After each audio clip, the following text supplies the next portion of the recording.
This is for one of our favorite clients, Cane's, Raising Cane's Chicken. Actually, can we spend 4 hours with this individual? We're locking the store down. We're not having, people come in and do a meet and greet. We want to do a scripted commercial with a 30 and a 15 and some radio.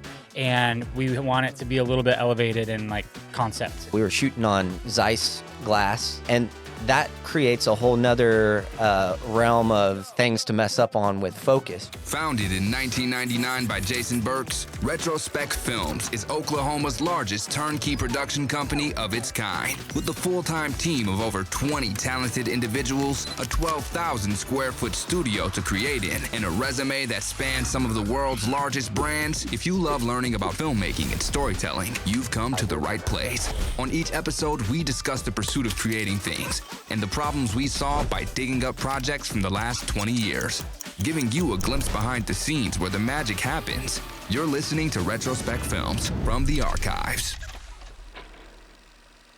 Hello, everybody. Thanks for joining us on Retrospect from the Archives. This is our in-house podcast where we dig up projects from the past and talk about all the different things we do to execute those projects, from pre-pro, writing, creative, producing, shooting, editing, VFX, all the things. So joining me today, we have Brandon Forbes, producer, client manager, and Jacob Hightower, director, cinematographer, lots of production things. Yep.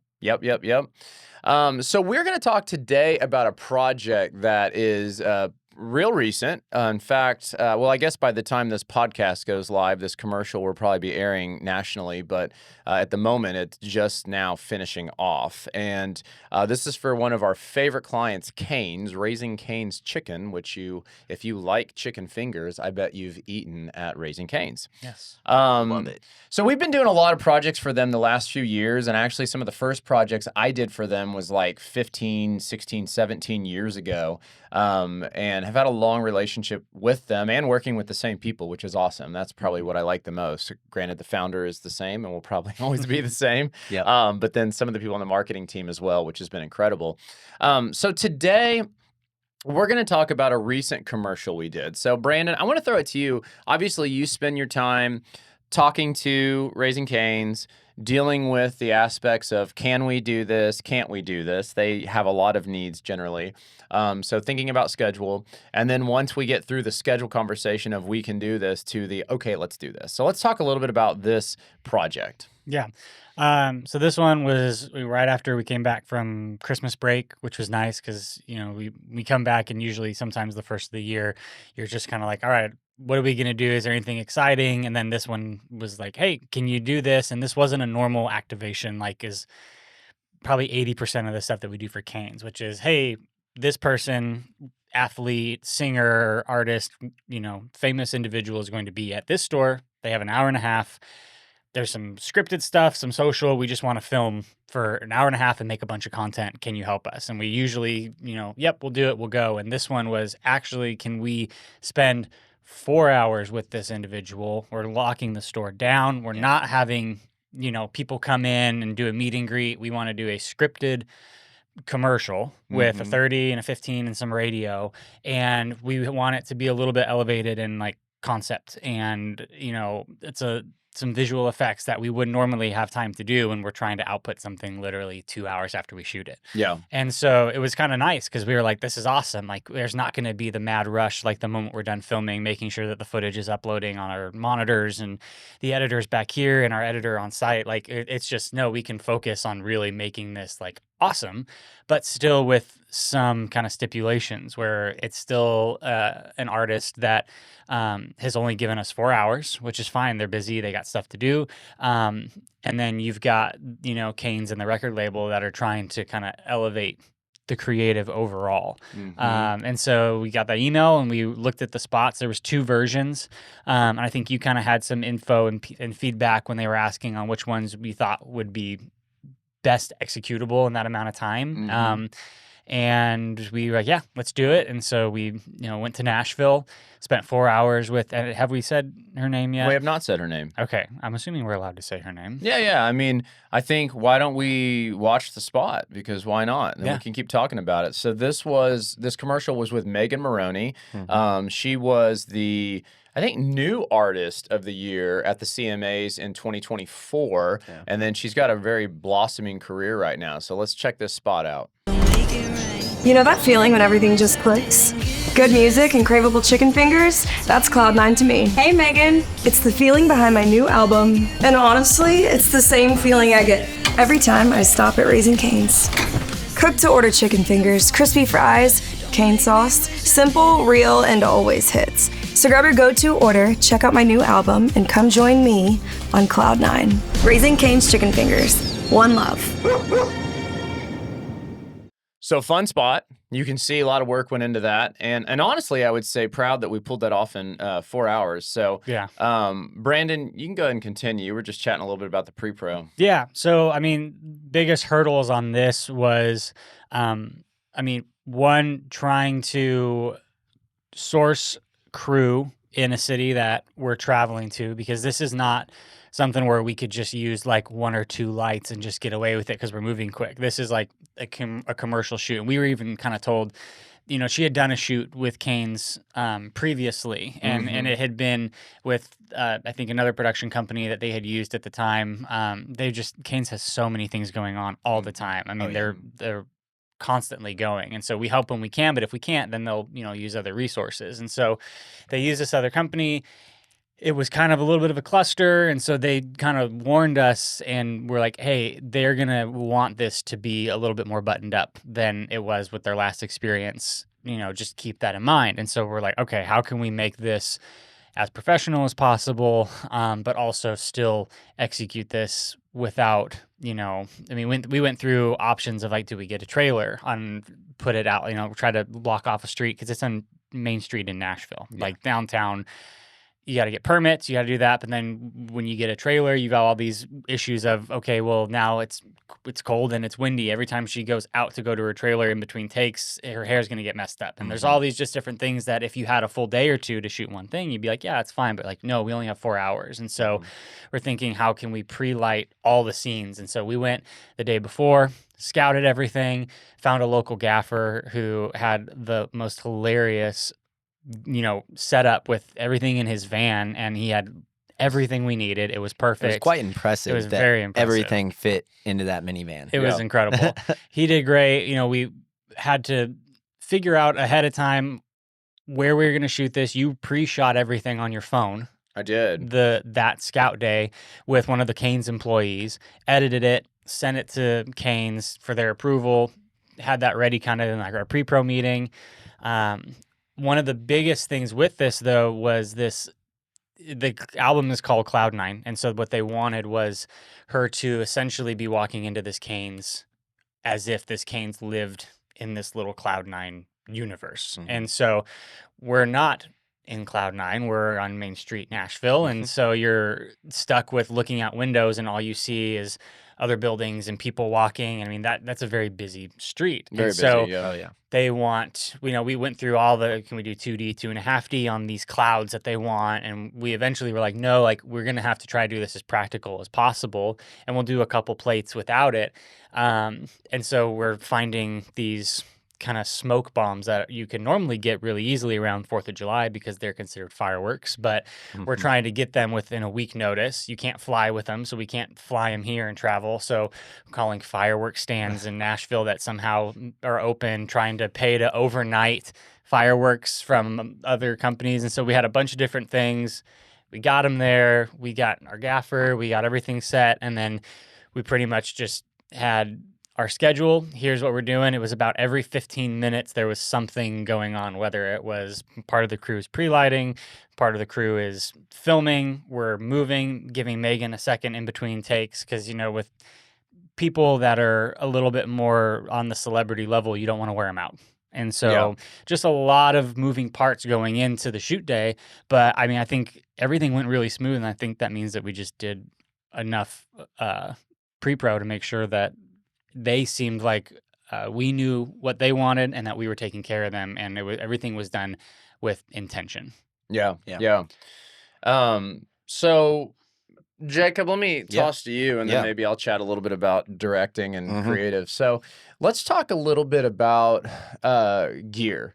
And then also, I think we ran 2 cameras on this. We did. I doubled you, and Yep. it was for just those close up hand shots, things that. Again, we didn't want to wear her out with multiple takes, so I was trying to double in on some tighter stuff and see if we can knock some of that stuff out simultaneously. Yeah, so let's talk just a little. I mean, what cameras did we use? What lenses did we use? And then what was your perspective on the acceleration, the short time, and even the gaffer that we hired, and even the amount of gear that man pulled out of his van? Yeah. Because we've both been on massive shoots together, and you could call this perceptively should be a massive shoot, Right. But I mean, we pulled it off with you know, not totally ragtag, but small team, which we had to. Where it's like on the corner of Broadway in Nashville. So. Yeah, I mean, to me, that's what it always breaks down to is what team do you have and how are you going to execute it? So we have a small team. Mark and Garber were with me. Mark was acting as first AC, and then Garber was helping out our gaffer, so he was kind of gripping and stuff like that. But we're all like we wear multiple hats. So if somebody needs help over here, we help them out. We make sure it gets done. We were shooting on C500, so that's a little bit bigger of cameras to pack down to travel with. So we've got good systems now to where we can just break those cameras down and get them in their hard cases. So we take them on the plane with us. We were shooting on Zeiss glass, so always pretty when you're shooting on anything Zeiss, super speed. Yep.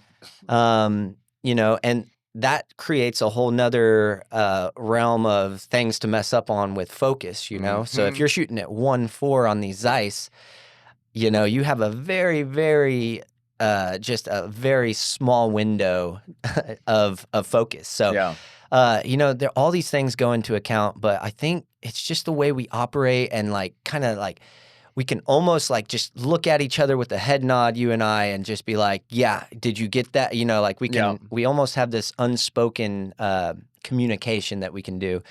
And I really think that,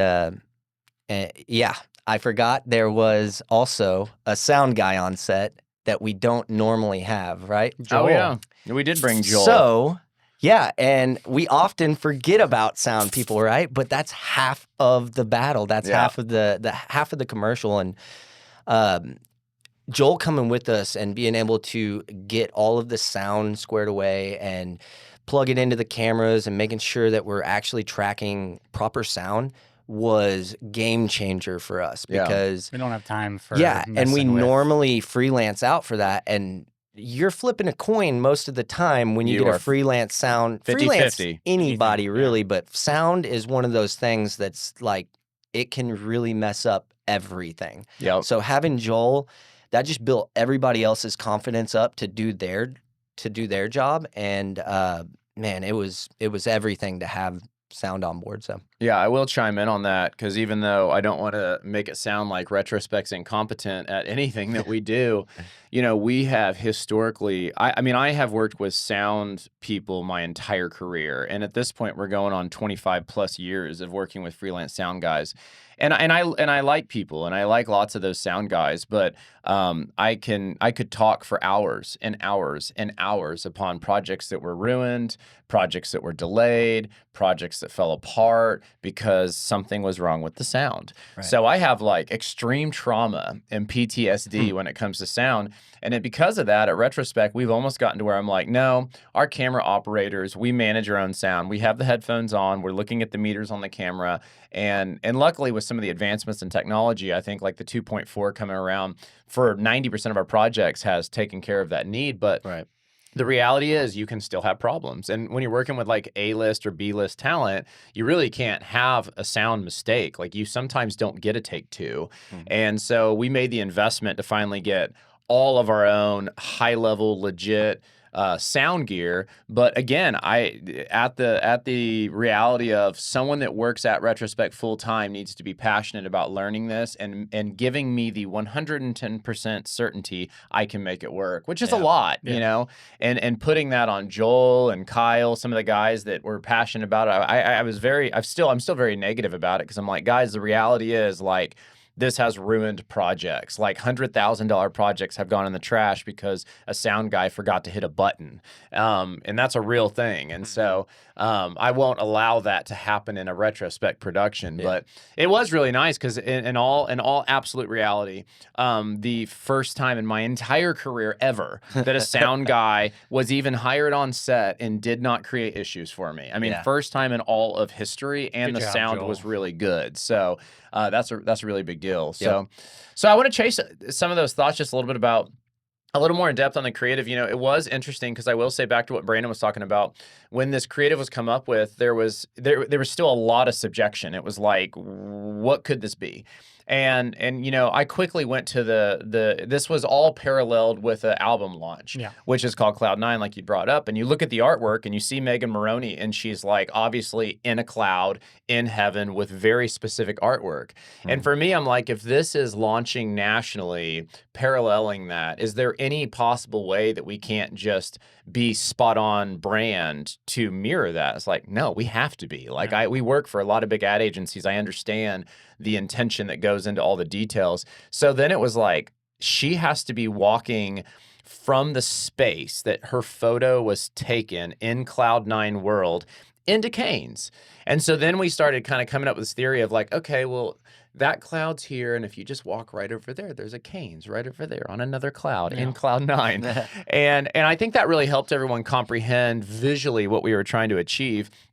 And even though we knew that we were doing some experimenting, you know, pyrotechnics are kind of tricky when you're dealing with like high level talent, because pyrotechnics involve all kinds of variables. You know, we knew a door was going to open. We knew wind would come in. We knew that we couldn't set off the smoke sensors in the Canes and have it raining in there. Just there are all kinds of factors. And so we did a handful of like, here's option A, here's option B, here's option C. We knew that we could potentially use particular inside of After Effects or in coordination with DaVinci to generate our own smoke. But I knew that we needed photorealistic elements. And so it was like, okay, what all can we do? So we tried lots of things. We shot a handful of plates. And I say lots of things. We probably did like 4 takes. 5 takes of the VFX scene. All different though. All different, with and without. And we ended up going with nothing. Clean. Right? We ended up going with clean. Yeah. And we ended up injecting the stuff that we controlled, which was really nice because we could control the dynamics of it. Yep. And then the other thing I would say, Megan, first of all, was great. She was great to work with. She was easy. There was multiple setups. It is true. Like obviously I did shoot the whole thing the day before, and that turned out pretty good. I was trying to test a concept of like timing and location and dynamics of like humans moving in, moving out, moving in, moving out, moving in, and how did it all edit together. So I'd picked all the locations and shot everything on my phone. That way I knew I wasn't going to be experimenting with Megan, because really like you don't experiment with high level talent. She did everything great. Lots of things she did 1, 2, 3 takes done, which was awesome. And we stayed on schedule, which was awesome. When we got to the post-production, you know, beyond just that effects, you know, we wanted this world, you know, Canes, they have a lot of windows. And so that was kind of the thing. Adam was the one working on this color grade, and it was like, I want it to feel like this whole building is surrounded by pink clouds. And so he came in and did a lot of masking and injecting of this pink hue into the Canes. But then we also had to control and think about her face and what it looked like. I mean, that's another thing with like high level talent. You got to make them look good. They do look good, but you got to make them look good. In fact, many times people in our role make people look worse than they actually look. So our job is to make them look as good, if not better. And that was another thing I would say back to our gaffer that I was really excited about. I ended up pulling out way more lights than I expected to. Oh, they were there. You know? And we had them. And we were simul-lighting multiple scenes consecutively, which is odd with a crew the size that we had. So I had gone in and we had 5 scenes. We had mapped it all out, and it was like, we're going to light scenes 1, 2, and 3 all at the same time. And then we're going to break for a second. 20 minutes. And then we're going to light scenes 4 and 5. That way the talent can walk into scene 1, shoot it, move to scene 2, shoot it, move to scene 3, shoot it. And we did that. Like, we executed that. Oh, which it was fluid. awesome. It was fluid. It just the way we executed it, it got done. I mean, I remember we were done within that 4.5 hour window. Yep. And we were out there in the parking lot eating canes. Eating canes. And I don't think, that's one thing that, because people listening may just be like, well, like, why did you just hire like one person? Why, if the expectation was this massive shoot, why didn't you go any bigger? And it's like, I think that's one thing that we try to do at Retrospec. It's like, we've all worked together for so long. We don't need a bunch of people just standing around waiting to be told to do stuff. More is not always better. No, it's not. We can work well with a small crew, and especially like in that's a small Canes. It is a small Canes. We're already, she's got about 6, 7 people that are on her team, hair and makeup, stylist, kind of glam squad, the whole thing, agent. So you got that, and we've got Canes, and they're all huddled around a monitor, and then you've got all of us moving around. It's like 20 people already in there. Mm-hmm. If we were to try to hire 5 more people, Canes probably would have been like, what are you guys doing? So we're not trying to just make this any bigger than it needs to be. We know what it takes to make it good. We've got contacts in these locations. We got people we can trust that we know do a good job and work well with us. And it's like, why? That's why I use Retrospec. Well, and it's interesting too, because I may take it too seriously, but I'll never forget this moment. And it was probably, 20 years ago. I think it was like 22, 23. And I was directing a commercial with Barry Switzer.